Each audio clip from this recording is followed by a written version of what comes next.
Hey guys, Zach here with yet another Mezco 112 bootleg review. As I said in my previous two review videos, didn't really start this channel out to be a toy review channel, but not a lot of people were reviewing these Mezco 112 bootleg Punishers, in my opinion, fairly, because most of them were reviewing them from the standpoint of how do they stack up to the original figure, in terms of should I buy one of these or an authentic Mezco. Well, if you're a collector, duh, buy an authentic Mezco. Now, my whole approach was I bought the figure for a custom job, in which case, why would I spend money on the regular figure, especially considering that they're going for well over $100 now, if you can find them, when I can get a bootleg for half of what MSRP was, which I believe was $85 on the original figure. Now, the last video I did was the bootleg Daredevil. He's over here in the back now doing his best impression of Michael Jackson. I've worked out the articulation issues that I was having on him in that video, and he seems to be doing just fine now. He's going to chill out there for a little bit. And this is actually the third bootleg Punisher figure that I've got. And as with all the Punisher figures, he has a similar set of flaws. Now this one, all the heads and all the hands are fairly rubberized. The first one I got, they were all kind of a hard plastic. I got this one from the same seller that I got the Daredevil from. Neither one of them came in the box. They came in that weird styrofoam box that I had in the last video that I threw off to the side. He's got all of his accessories here. And he's got basically the same issues that every other one has had. The paint application in some regards is not as good as the authentic figure. Again, if you're doing a kit bash or custom, this isn't going to be an issue for you because most of this is going to get repainted or repurposed anyway.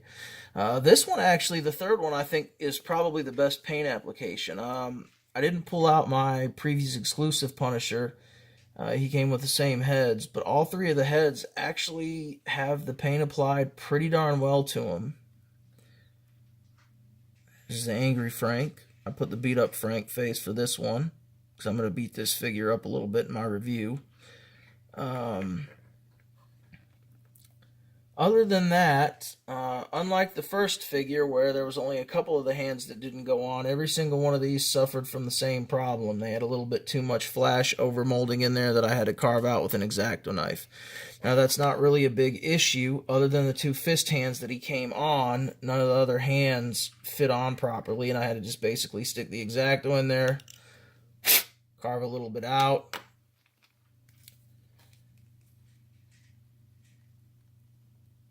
Work with it a little bit. They're stiff. That's the same problem I've had with every one of the Punisher figures. And just basically see if I carved enough out to get it to fit on there. And I did not, so we're going to have to go back and get just a little bit more out. And like I said, every single one of his hands has had this problem. This was the last one I hadn't carved out. I figured I'd show you for the video. So like I said, I mean, and there we go, it's fixed. I mean, that's just, it's a quick and easy fix. And again, if you're using this for customs and kit bashes, much like with my Netflix Punisher over here that I'll be doing a video on later when I get him finished, it's not a super big deal. And again, it was just a couple second fix. Now, one of the other issues that I've found with my bootleg Punisher figures is every single one that I get has one weapon that has an issue.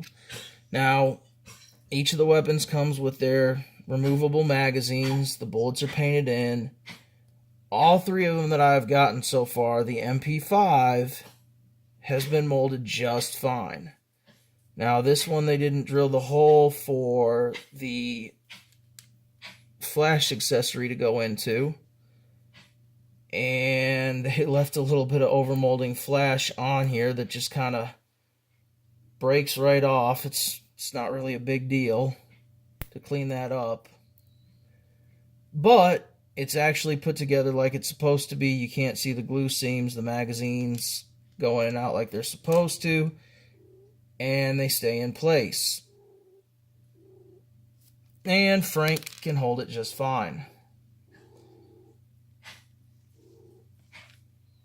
Now, with my second Punisher figure, and I'll get into that when I do my video on the custom Netflix Punisher, his grenade launcher was just all sorts of jacked up. I had to basically just pull that thing apart at the seams and put it back together.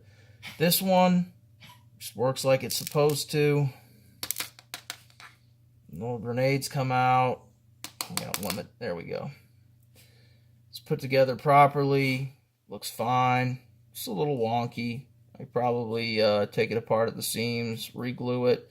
It's not a big deal. Like I said, with this being my third one, I learned a lot of that on the first one, because the first one I had, the rifle was not even glued together. I took it out and it fell apart in halves, and I kind of went from there learning how to put it back together. Not a big deal. This guy, the magazines come out, they go back in. So, yeah, if they didn't, I learned from my first bootleg Punisher action figure how to fix that problem. Now, on my first bootleg Punisher, I could not get the magazines to stay in on the 1911. On the second and third ones, no problems with that.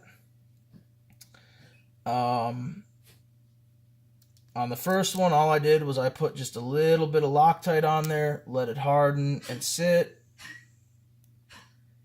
This one, again, not drilled out for the flash accessory. If that's your thing, you can fix that. If you're a customizer, you'll know how to do it. And I can address that in another video. If you're not, then at least you've got another flash accessory for your authentic Mezco 112 Punisher, which I hope you bought because it was a great figure and we want to support the line. Like I said in my previous reviews, I'm spending money on the bootlegs simply because I'm using them for customs. I still buy the original figures from the company. Now, where we have problems is the 1911. The barrel is not made properly when you go to rack the slide back. Now, we do have that gap that I like that the original doesn't have, because that's what you would see on a real firearm. I explained that in my first video. However, as you can see right here, that looks more like a hypodermic needle tip than the tip of a barrel. That's why the gun won't go in there. That'd be a pretty big gauge needle for Frank to be shooting up with, and probably don't want to be shooting up drugs anyway. We're supposed to be the good guys here. It's supposed to be drug addicts, and that's exactly what that looks like. It looks like a hypodermic needle tip. So, and then, much to my dismay, when you go to pull the slide forward, it comes right the heck off. So, easy fix, Loctite it in place. There you go. I mean, that kind of sucks. You lose out on one of the cool aspects of the figure.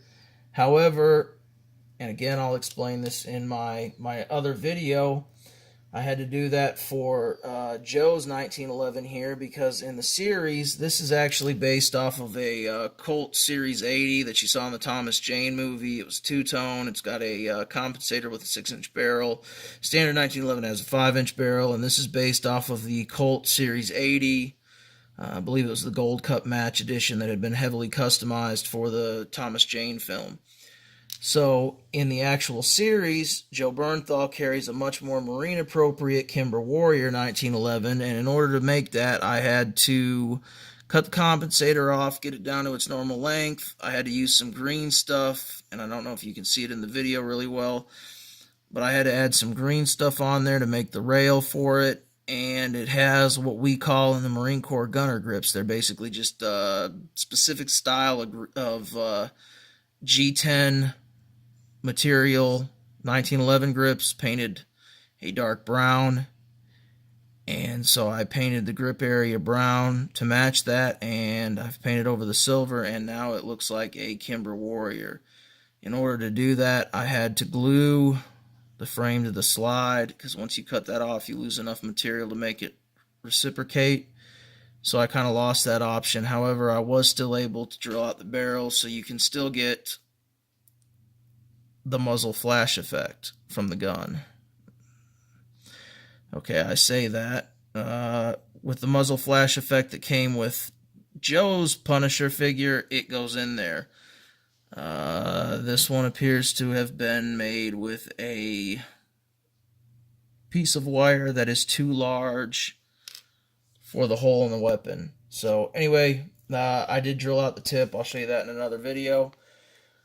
Anyway, one final note on this Punisher figure, and again, guys, like I said, they're not for display. I got the previous exclusive Punisher. It's an amazing figure. I love it. It's awesome. These are for customs, or if my kids want one, I'm not gonna buy them the expensive one. I'm sorry, I just don't make enough money for that. Anyway, the last issue is all three of them that I've gotten that are bootlegs. The knife will not go all the way into the sheath. I don't know what it is, but every single one of them has the same problem. Now, this one will at least go in far enough that I could snap the retention snap on it if I needed to.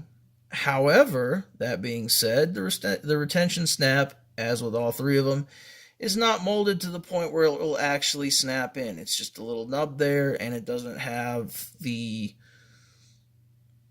ability to stick in the snap and retain the knife. So that's something that I haven't really figured out how to fix yet.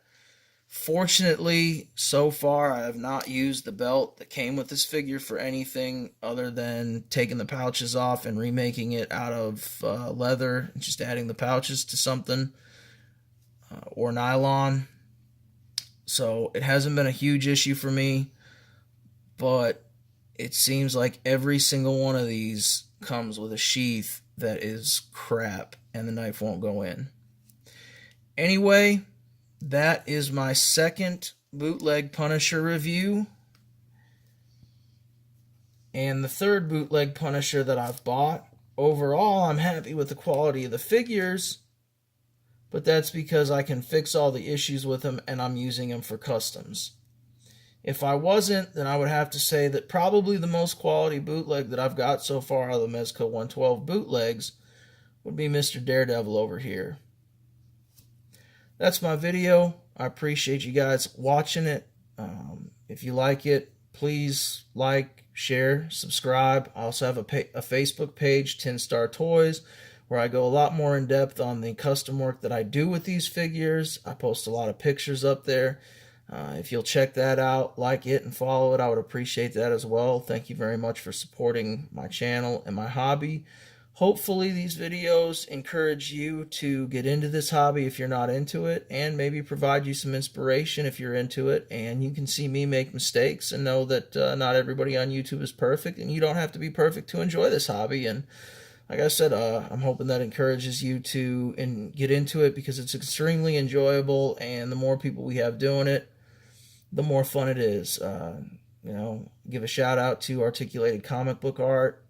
I like to take pictures of my custom figures and post them on there. I haven't posted recently, but it's a great community. That's a great way to showcase your action figures. Everybody there is really positive. They'll give you tips and tricks on how to make your photography better and your custom figures better. And on that note, guys, until my next video, stay safe, treat everybody the way you want to be treated, and don't forget to stay hydrated.